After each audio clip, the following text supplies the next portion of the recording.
And if you look at Judaism, on the one hand, we live such a spiritual life that we have so many holidays and Shabbat and Sukkot and Pesach and all these things.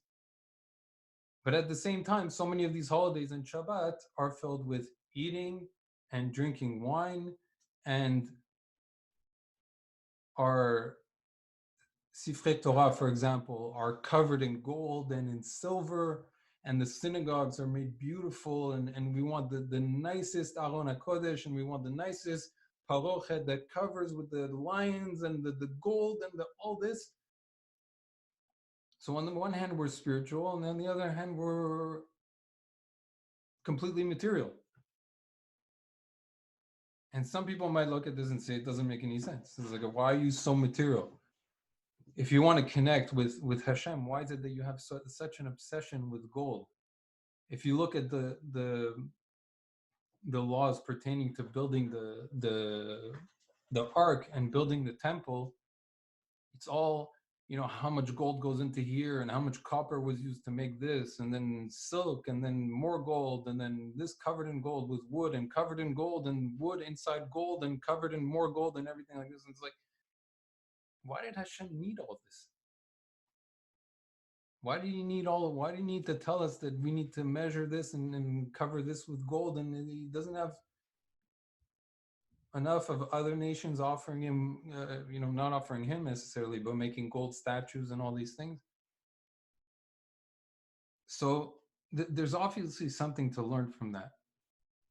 It's obviously not just stam, as they say in Hebrew, that we have a spiritual life that's conducted in a way that is so material. And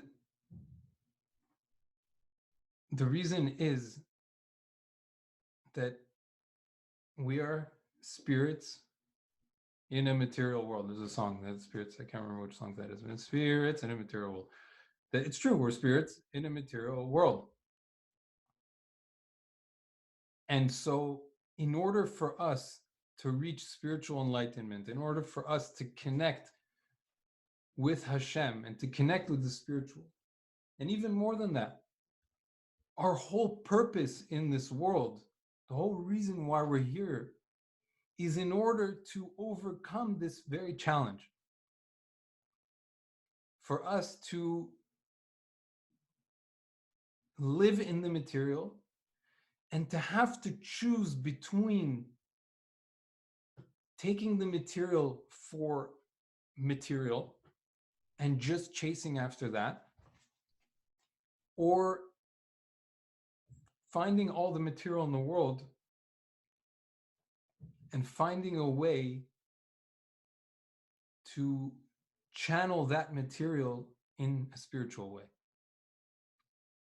And that is the secret of Yahadut. That's the secret of Judaism. Everything we do is channeling material and elevating it in a way that's spiritual. That's what we do.